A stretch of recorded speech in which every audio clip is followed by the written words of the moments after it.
buenas tardes, amables televidentes. Bendiciones para todos. Aquí estamos con otra entrega más de tu espacio Yo Te Escucho. Hoy jueves 9 del mes de octubre del año 2025. Un jueves, señores, muy movido en el ámbito judicial y en el Congreso, ¿por qué no? Porque hoy, inclusive, se reunió la comisión que discute la reforma al Código Procesal Penal, que en una ocasión ya fue revisado por el Tribunal Constitucional, el cual encontró que dentro del mismo se incurría en violaciones a algunos artículos del Código Laboral y los remitió nuevamente al Congreso para ser analizado y se le dio un plazo para la revisión del mismo. Hoy terminaron la discusión de los 400 y pico de artículos que contiene ese Código Procesal Penal y ahora el Congreso se aboca a realizar la lectura para su posible aprobación.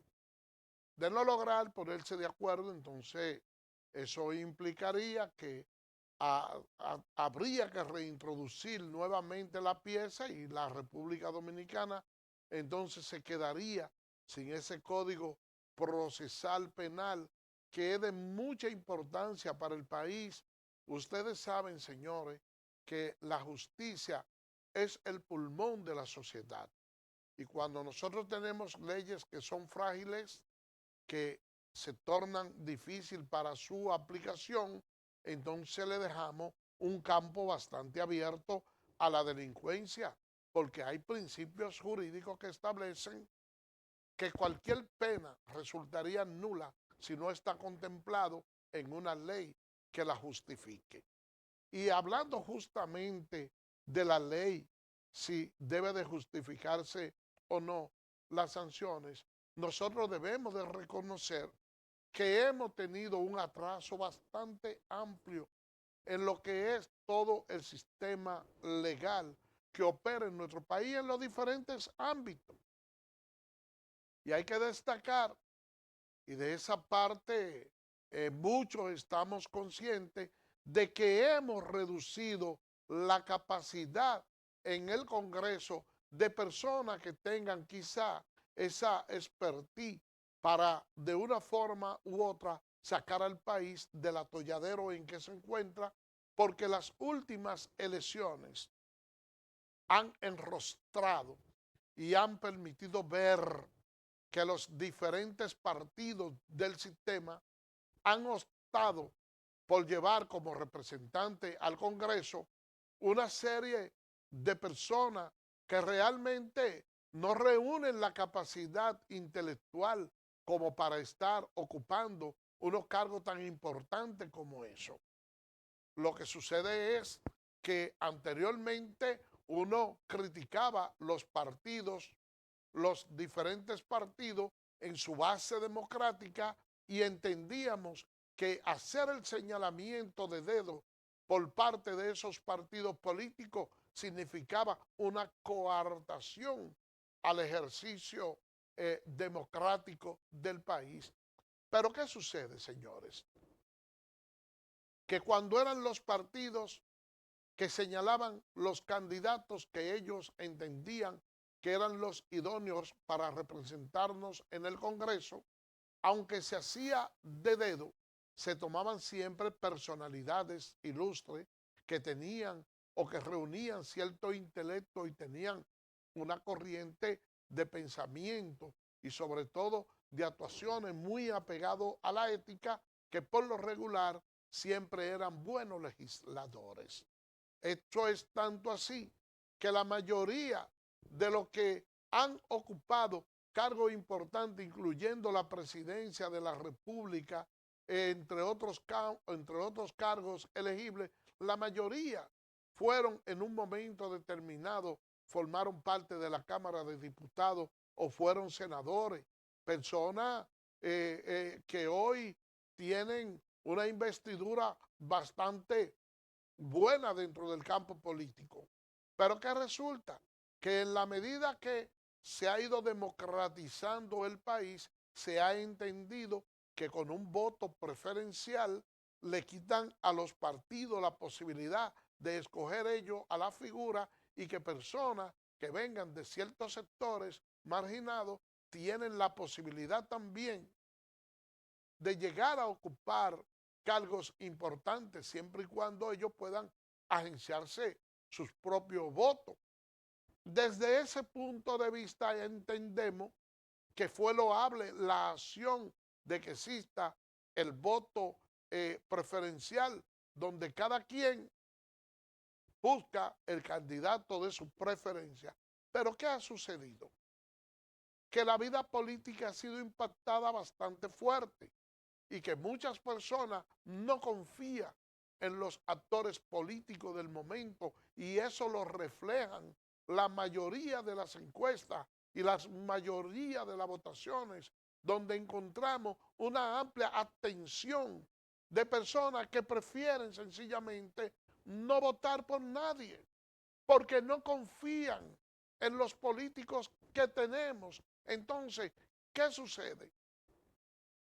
Que personas ligadas al bajo mundo, al narcotráfico y a cualquier tipo de actividades ilícitas se enganchan a políticos y en base al dinero que tienen para costear sus propias campañas, son capaces de comprar voluntades y pasar en la convención interna de los partidos. Una vez se produce esa convención a lo interno de los partidos y son esos los candidatos que se le presenta al electorado, ¿cuál es la alternativa que tiene una persona que vaya a emitir un voto? Escoger sencillamente del plantel de hombres y mujeres que el partido le presenta, que son los candidatos, y dentro de lo que ellos entienden, pudieran estar escogiendo lo que consideran mejores, o pudieran estar escogiendo a lo que consideran que de cara al futuro le puede representar a ellos una ganancia política, o en su defecto, el que tenga la capacidad económica de la compra de voto. Y es por eso que nosotros hoy en día nos encontramos con escándalos de personas que forman parte de la Cámara de Diputados, de personas que son senadores, que muchos de ellos se le tilda y hemos encontrado casos donde hay personas que han sido juzgadas y condenadas por narcotráfico.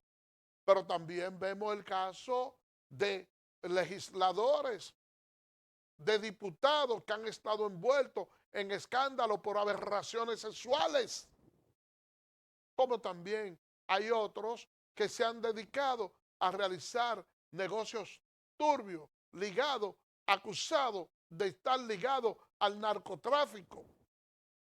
Es decir, que en esa amalgama electoral nosotros encontramos personas que tienen distintos matices de cómo violar la ley, otros que se dedican, señores, a la banca de apuestas, a los juegos de azar. ¿Y qué es lo que sucede con eso?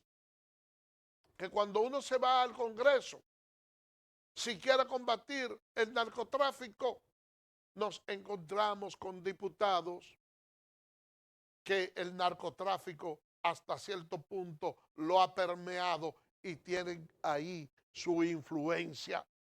Lo mismo ocurre en el Senado y lo mismo ocurre en los diferentes cargos políticos que nosotros detentamos. Pero usted también tiene que tener cierto cuidado cuando ustedes ven que se quieren manipular algunas informaciones. En una ocasión, aquí hubo un ministro de Educación en donde se quería implementar que para evitar lo que ellos entienden que es la xenofobia en contra de personas que de una forma u otra no comparten la ideología de género, se quiso implementar que los niños usaran vestido y que jugaran con muñecas en las escuelas. Oh, pero todo eso ocurre porque dentro de la Cámara de Diputados, de senadores y las personas que están para, para elaborar las leyes que rigen este país, tenemos personas que tienen conductas sexuales extraviadas y nosotros pudiéramos decir que todo ser humano tiene derecho en su intimidad a hacer lo que considere con su cuerpo, sí, esa es la verdad, pero a lo que no tiene derecho es a querer imponerle como ley a la sociedad que admita eso como bueno y válido y que entienda que no es nada. ¿De qué manera nosotros rompemos aquí con la ludopatía si vemos que hay al doble de banca de apuestas, de lotería, que de escuelas y de iglesias en los lugares para operar? ¿Cómo contrarrestamos eso?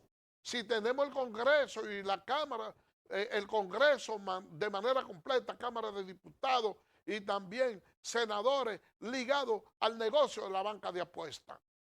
¿Cómo nosotros pedimos que baje la criminalidad en las calles dominicanas por esos choferes imprudentes que manejan vehículos de manera temeraria, violando la ley, con una defensa adelante y otra detrás, que se pasean como si fueran tiburones y ballenas en el océano, arruinando el tráfico libre que tienen los demás? Si dentro de esa camada también tenemos los empresarios del transporte. Cuando uno sale a buscar en el Congreso de la República Dominicana, se encuentra con una amalgama de todo ese tipo de actividad. Y uno dice, caramba, ¿y cómo es que en un país donde haya personas, que conocemos el caso de personas muy preparadas que tienen aspiraciones a diputados y a diputadas, no pueden llegar al Congreso? Ustedes ven, para no mencionar ningún nombre, una doctora en Derecho que fue candidata a diputado, también lo fue jueza, una mujer revestida de toda moralidad, de inteligencia, que sería un lujo para la Cámara de Diputados tenerla sentada ahí, elaborando leyes para favorecer a nuestro país. Y esa señora sencillamente no pasa. Pero entonces ustedes ven otra que se dedica a la prostitución y a la defensa de la prostituta, y esa sí pasa. Caramba, ¿cómo es que usted puede ver candidatos a diputados que tienen un currículo, mire, bastante amplio y una formación academia que sería un lujo nosotros tenerlo, y no pasa, y de repente se encuentra con que otro que lo que se dedique es al tráfico y consumo de drogas, también pueda pasar fácilmente? Y así sucesivamente. Yo siento que este país anda mal, anda mal. Y nosotros tenemos que buscar la forma de cómo enderezarlo. ¿Cómo podemos hacer eso? Con esa interrogancia nos vamos a la pausa y le pedimos al señor director que de regreso nos ponga los números de teléfono y ustedes nos digan cómo. Vámonos a una pausa, señor director.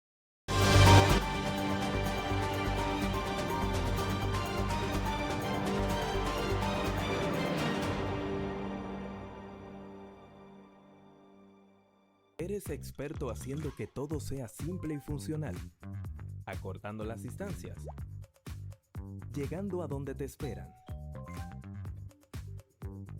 ganando tiempo. Y ahora serás un experto como usuario financiero. Llegó ProUsuario Digital, la solución que te permite acceder a tu consulta crediticia, realizar reclamaciones, presentar quejas y denuncias, consultar cuentas inactivas o abandonadas y mejorar tus conocimientos de finanzas personales. Accede a prousuario.gov.do o descárgala desde Google Play. Alcanza el nivel experto, el nivel prousuario. Superintendencia de Bancos de la República Dominicana.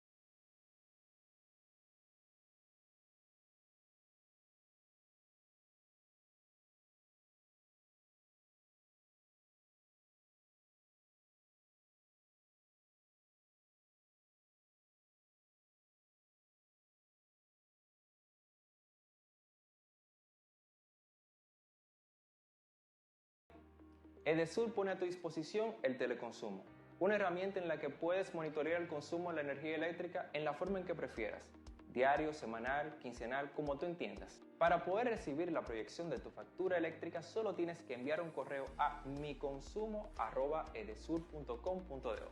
Tú tienes el control, lo que tú consumes es lo que tú pagas.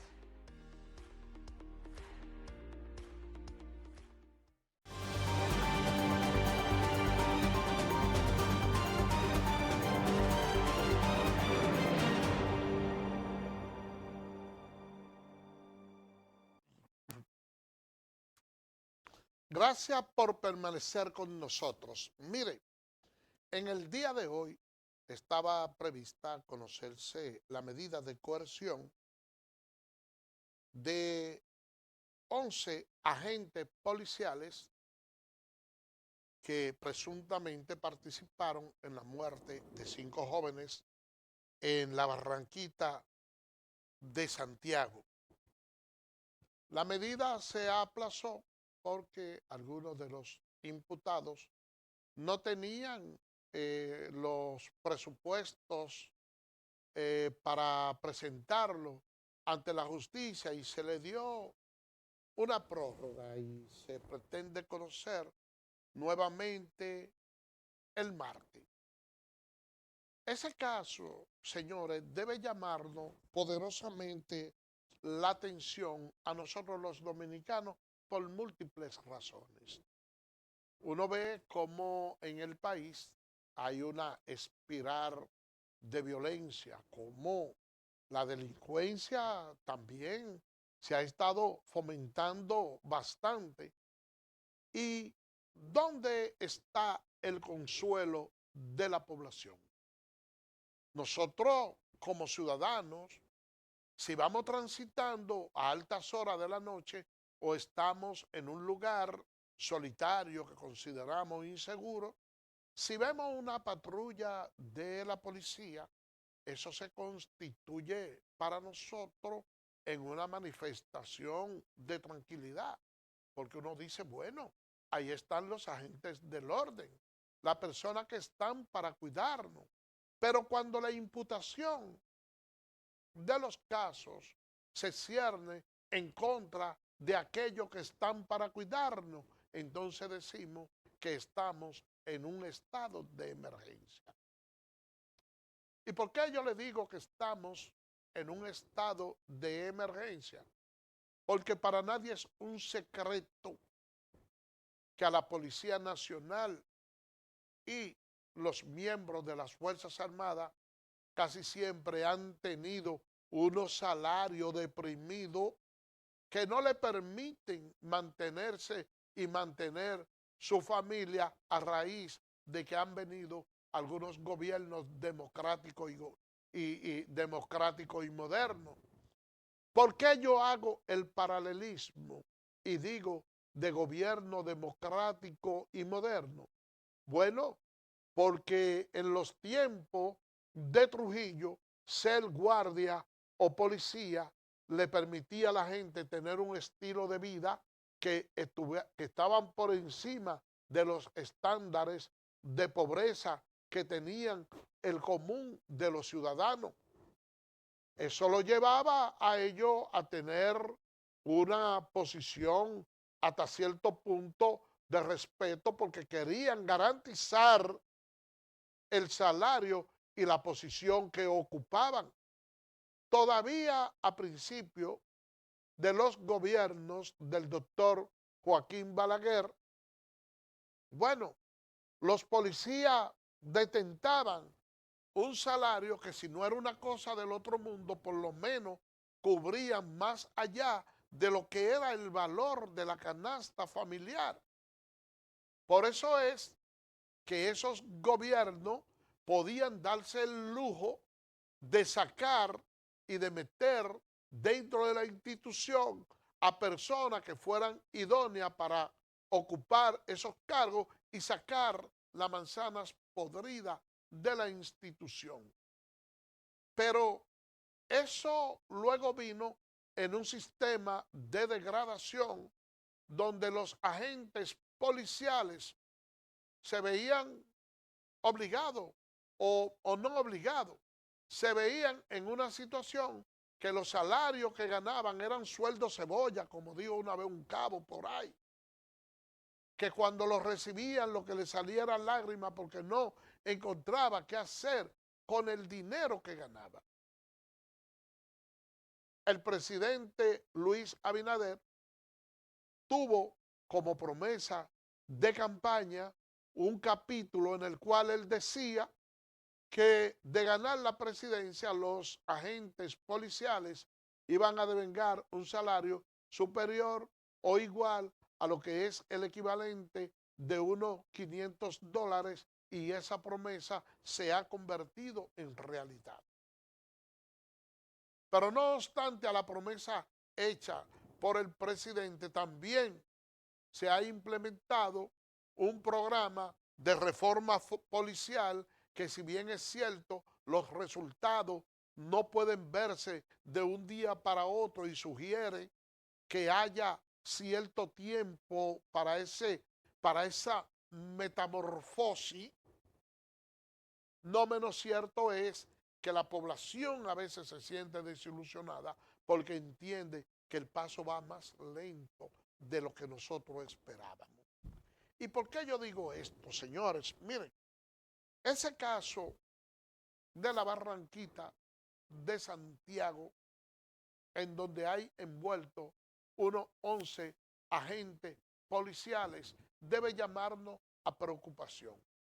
En primer lugar, se habla de un intercambio de disparos donde hay 5 jóvenes muertos, hay un policía herido. Y de acuerdo a los informes dados por la Fiscalía y los organismos de investigación, de las armas de fuego ocupadas a los agentes policiales, solo se puede establecer el disparo de un proyectil y es justamente de un policía que está herido.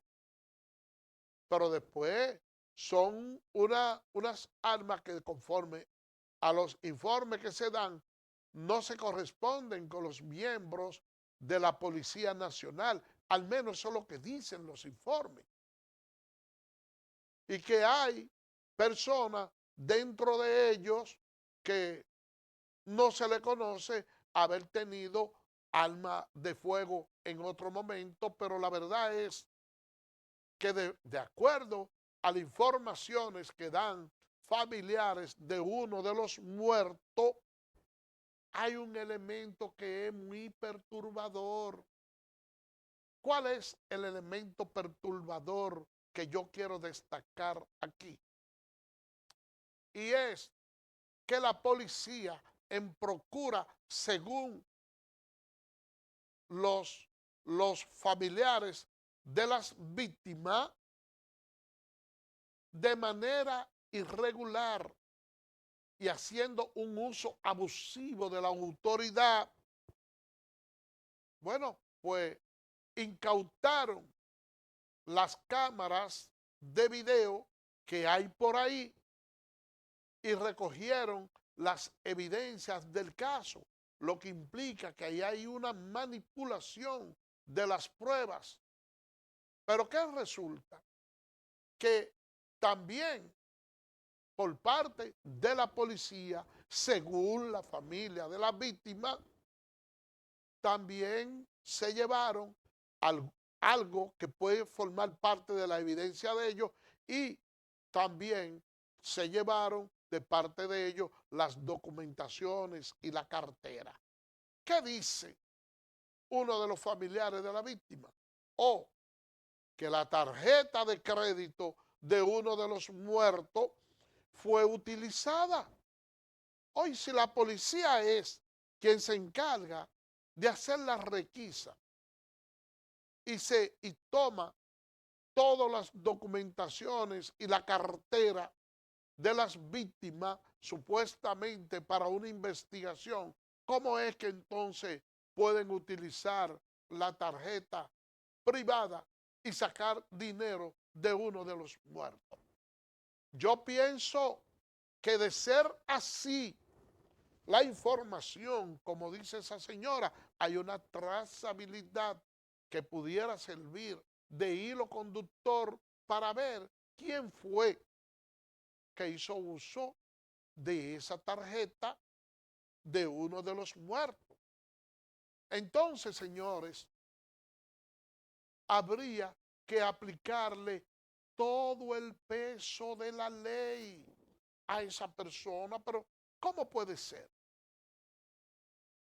que dentro de la policía y se toman evidencia de un caso, que también estén haciendo un uso de esos recursos, rompiendo con la evidencia? Yo creo, independientemente de que este proceso de reforma policial ha estado un poquito lento, porque hay actuaciones que no son tolerables, y uno entiende que por la cantidad de dinero que se le está pagando ahora a los agentes policiales, entonces se debe ser un poquito más selectivo al momento de escoger. Yo conozco el caso de una joven que se ha enganchado a la policía, y mire, y le ponen un centro que es bastante grande, duran como 3 meses. ¿Y ustedes quieren que le diga algo? No crean ustedes que cuando una persona se quiere enganchar a la policía, ahora es que va y dice, mire, yo quiero formar parte de la policía. No, la someten a una serie de estudios y hay que hacer una serie de gastos, que eso debe rondar alrededor de unos 30 o 40 mil pesos. Oigan bien, debe de rondar entre 30 o 40 mil pesos los gastos en que hay que incurrir para ver si a usted lo ingresan a la policía, y usted tiene que meterse, hacer un servicio, una preparación, y lo dejan sujeto ahí, que usted dura meses sin usted ver a sus familiares, y mucho ejercicio y muchas cosas. Creo que con el salario que se devenga, se pueden ir sacando la manzana podrida de la institución.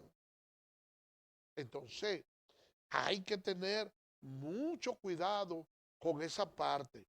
Ojalá que este martes, que es que se va a conocer la medida de coerción de esos agentes policiales, permita que el proceso se pueda llevar a cabo, ya que la jueza emitió una sentencia preparatoria en el cual intimó a las partes a que en la próxima audiencia del martes deben presentar conclusiones, que ya no va a permitir más aplazamiento para este proceso. Y ojalá que sea así. Vamos, señores, con otro tema, porque ustedes saben que en el día de ayer se aperturó el corredor de la Isabela Guial con 27 de febrero. Y la verdad es que uno se ha puesto a observar, porque ha tenido pensado que con esa apertura, por lo menos los tapones iban a bajar de una manera muy considerable. No sé realmente qué es lo que ha sucedido, pero en el día de hoy yo he podido notar que la situación más o menos como que ha estado continuando igual. Yo no veo esa mejora sustancial en lo que debió haber representado ya la apertura de esa obra que es tan importante. Ojalá que las autoridades metropolitanas, que juegan un papel bastante importante en lo que es el desahogo del tránsito, bueno, pues pudieran hacer un trabajo más efectivo a los fines de que la cosa cambie, porque muchas veces son ellos los que provocan la mayoría de los tapones. Por ser hoy el primer día que pudiéramos decir que de manera abierta hemos estado disfrutando de esa apertura, vamos a darle el beneficio de las dudas y vamos a ver a partir de mañana si las cosas mejoran, porque la verdad es que hay un caos bastante grande en el tránsito. Vámonos a una pausa y regresamos en breve.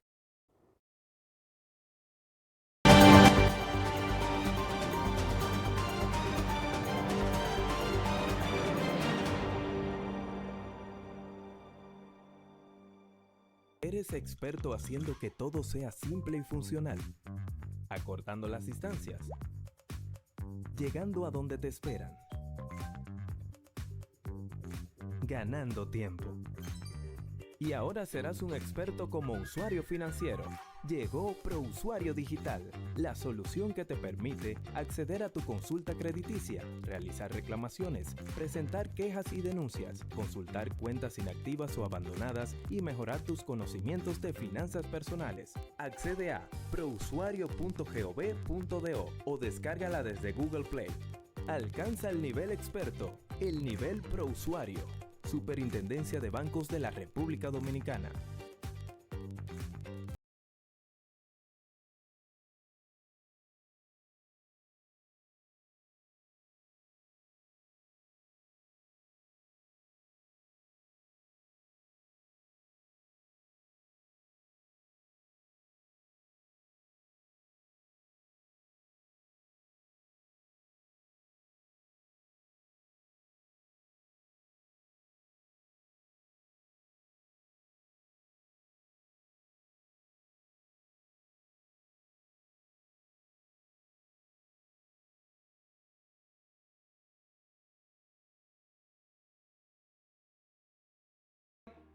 Edesur pone a tu disposición el teleconsumo, una herramienta en la que puedes monitorear el consumo de la energía eléctrica en la forma en que prefieras, diario, semanal, quincenal, como tú entiendas. Para poder recibir la proyección de tu factura eléctrica, solo tienes que enviar un correo a miconsumo@edesur.com.do.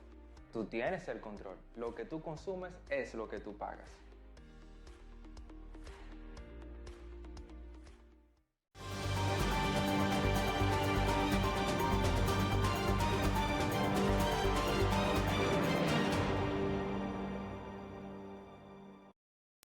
Gracias por permanecer con nosotros.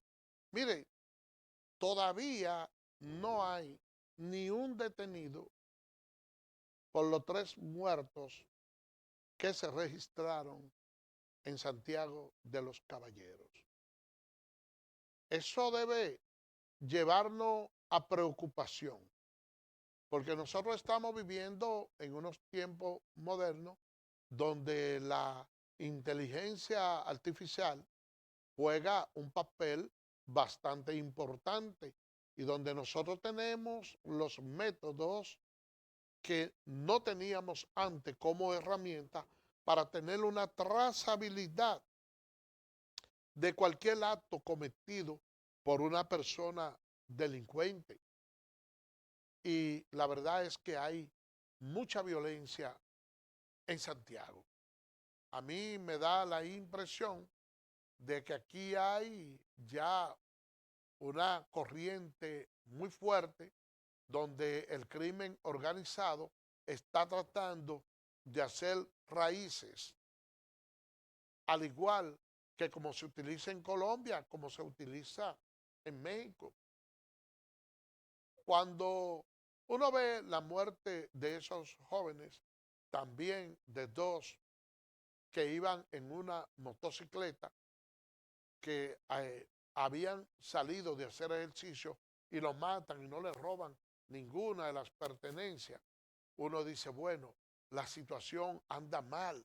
Pero cuando uno ve el caso de ese señor que trabajaba en la agencia de cambio, donde le envían una carta, un celular y dinero en efectivo a la esposa, advirtiéndole que ese dinero es para que compre la caja de muertos y vayan y busquen el cadáver de su esposo en un canal y de hecho lo encuentran ahí.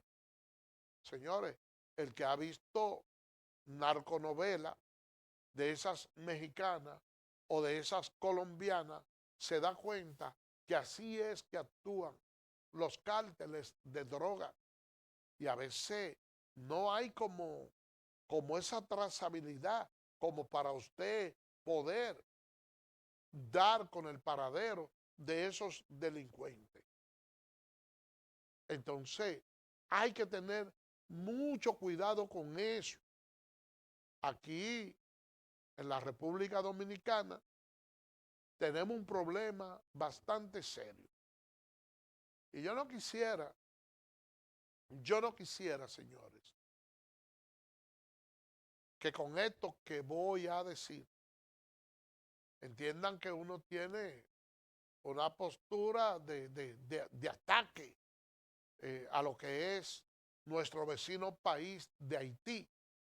Ustedes saben que por los conflictos que se están dando allá, donde no hay, pudiéramos decir, un Estado que tenga un control de la población, donde los mecanismos de inteligencia, la policía y los pocos guardias que ellos tienen, las pocas fuerzas armadas, se encuentran limitados por lo que son esas pandillas, que sea a través de ese país vecino con el cual nosotros hacemos frontera, que esos cárteles de droga estén operando y utilicen también a la República Dominicana dentro de su puente.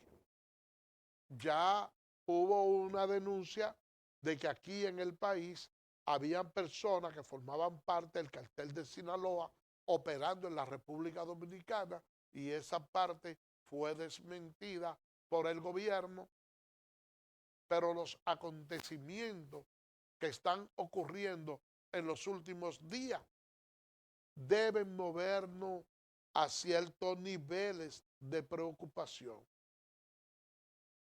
Esa parte, señores, vamos a analizarla. No hay todavía un solo detenido de esos 3 muertos allá en Santiago. Porque usted me diga que no han dado con el paradero, está bien. Que no hayan dado, uno dice, bueno, falta poco tiempo, las autoridades están investigando, pero que no haya detenido. Yo pienso como que tampoco debe ser así, que ya debimos por lo menos nosotros tener a alguien detenido investigándolo por ese asunto. Miren, vamos a cambiar de tema. Yo le decía en estos días que el presidente Luis Abinader y organismos del Estado han estado, y la vicepresidenta habló de que se ha disminuido la pobreza en el país casi del 50%. Bueno, a la vicepresidenta la quisieron freír en alquitrán, porque hablar de que se ha reducido la pobreza casi en un 50% es un número astronómico. Y yo le digo a ustedes que si nos ponemos a analizar los parámetros que están establecidos para determinar la pobreza extrema, cuando una persona es de clase media y de cosas, se encontrarán con algo asombroso. Y es que estamos muy lejos de lo que quizá estamos pensando. Y la verdad es que el gobierno ha hecho un aporte bastante importante para la reducción de la pobreza. ¿Y dónde usted puede más o menos tomar como referencia ese aporte importante? Miren, en Palmarejo se entregaron más de 3,000 títulos. Hoy ustedes me van a decir que una persona que reciba el título de propiedad de una vivienda o el título de propiedad de una casa que tenga no pasa de la extrema pobreza a clase media? Claro que sí. Porque el valor que adquiere una residencia que esté titulada, bueno, pues cualquier persona que sea pobre ahí ya lo convierten en clase media. Porque usted puede, para medir la estabilidad económica de una persona y determinar si usted pertenece a una clase o no. Usted puede no tener 5 centavos en los bolsillos y usted literalmente decir, mire, yo paso mucho trabajo porque en los actuales momentos yo no estoy trabajando y no tengo dinero en efectivo para yo comer.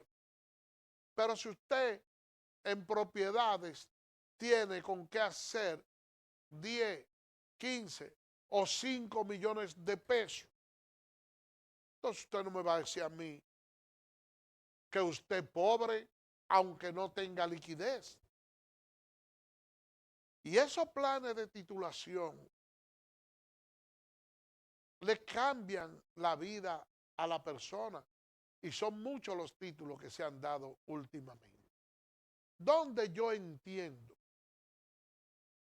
que este gobierno debe de afinar su puntería y tratar de corregir muchos de esos entuertos.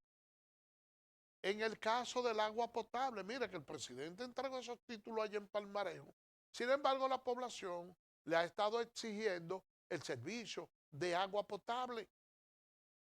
Y es que nosotros en nuestro país no hemos sabido tener un buen aprovechamiento del agua. Nosotros tenemos un presupuesto bastante grande aquí en el país. Y Cuba tiene un presupuesto bastante reducido. Ustedes saben, señores, cuál es el nivel de aprovechamiento de agua de Cuba. El 84%. Oigan bien, el 84% del agua que cae en Cuba es aprovechada. Un país pobre relativamente con nosotros. Y en República Dominicana, ¿cuál es el nivel de aprovechamiento? Un 10. ¿Y por qué entonces, si nosotros manejamos los presupuestos tan altos, tenemos una pérdida tan grande en el agua, que es el motor que impulsa la economía? Porque sencillamente, señores, la construcción de presas no da voto. Y la gente, ¿qué es lo que quieren aquí los políticos nuestros? Bueno, que hacer mega obra y que ya mire, esta obra la hizo fulano de tal, porque son gobernantes, no estadistas. Porque cuando un presidente piensa en el futuro del país y focaliza la inversión en esa parte importante, deja de ser un gobernante para convertirse en un estadista. Pero nosotros no. Lo que sucede es que aquí cada faraón quiere su estatua. Ustedes van, por ejemplo, a Costa Rica, que es un país pobre, un país pequeño, un país muy similar al nuestro. Y ustedes ven que están las construcciones de las carreteras, pero dentro de esas construcciones de carretera también hay una franja que es de tierra. ¿Qué es lo que permite esa franja de tierra? Que no todo el agua que caiga del cielo entonces coja y se vaya por los alcantarillados, sino también que alimente el subsuelo, que entonces esa porosidad permite la extracción de agua y lógicamente no se pierde del todo. Pero nosotros aquí no podemos hacer esa parte y debemos de hacerla. Vamos a cambiar de tema, señores. Miren, un informe del PNUD dice que en la República Dominicana el 37% de la población utiliza la inteligencia artificial.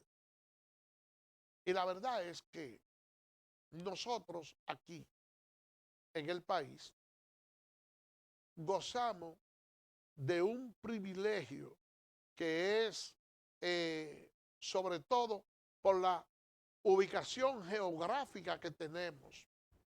Ustedes saben que la mayoría de los cables, de las informaciones que muchos países necesitan a nivel tecnológico, nosotros desde aquí podemos captarla por la ubicación geográfica que tenemos. Eso es algo que es bastante importante y que cuando nosotros empecemos a explotar esta ubicación geográfica que nosotros tenemos a través de los diferentes puertos, la República Dominicana pudiera convertirse en una gran potencia con esos puertos y ser la República Dominicana un puente para que muchos países puedan realizar sus intercambios comerciales a través de la República Dominicana. Pero tenemos un problema también y tiene que ver mucho con el sistema político. Ustedes saben que se estuvo hablando de cómo poner a funcionar de una manera más adecuada el puerto de Manzanillo. Y había una inversión que querían hacer de China aquí, entonces ahí viene el conflicto por los intereses regionales, el celo de parte de los Estados Unidos y nosotros que pudiéramos estar aprovechando esta ventaja regional, no lo estamos haciendo. De aquí de República Dominicana resulta mucho más cómodo enviar cualquier tipo de producto a otros países, porque es que nosotros estamos enclavados en el mismo centro y esa ventaja geográfica no hemos podido nosotros todavía aprovecharla y que en algún momento dado debemos de hacerlo. Esa es la verdad. Miren, señores, vamos a cambiar de tema porque en el béisbol de las grandes ligas el conjunto de Toronto eliminó al de los Yankees de Nueva York.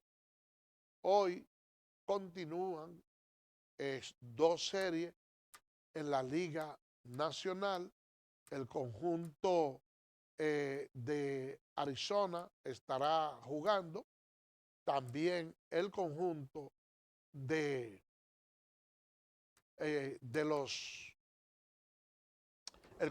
los Dodgers, que pudiera también ya estar pasando de ganar en el día de hoy si logra vencer al conjunto de los Phillies. Por otra parte, señores, miren, en ese partido de los Dodgers, de los Yankees y los Blue Jays de Toronto, Vladimir Guerrero jugó un papel estelarísimo. Durante toda la serie se mantuvo dando hit. Y hay una entrevista que en una ocasión le hizo Jansen Pujol a Vladimir Guerrero y él decía que él tenía un mayor empeño en mostrar su destreza cuando él juega en contra del conjunto de los Yankees. Incluso en una ocasión dijo que él no le interesaba jugar con el conjunto de los Yankees. Su padre, ya un veterano, una persona, Salón de la Fama, parece que lo aconsejó y le dijo, mira, mi hijo, esto es un negocio, trata de no llevar esto personalizado.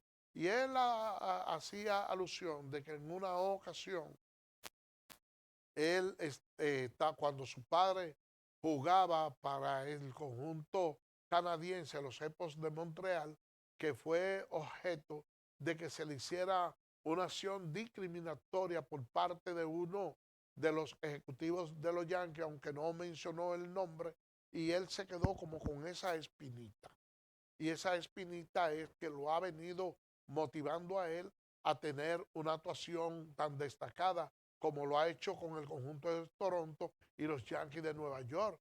Nosotros hemos visto que Vladimir Guerrero tiene una excelente defensiva en la primera base, pero ustedes saben que él es un tanto corpulento. Eso tal vez le ha permitido y dado la destreza a que tenga ese poder, esa capacidad de dar jonrones, pero él hizo un corring de base para anotar una de las carreras que uno vio, señores, cómo se tiró, como si estuviera en una piscina, con ese empeño, con esa cuestión. Y es justamente por eso.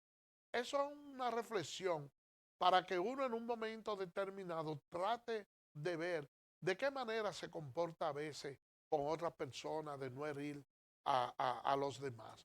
Por otra parte, señores, ya ustedes saben que aquí en el béisbol de invierno, el próximo miércoles, que es el 15, inicia la temporada y que los diferentes equipos de la Liga Dominicana de Béisbol han estado preparando su artillería y cada quien, antes de iniciar el torneo, entiende que lleva el equipo campeón.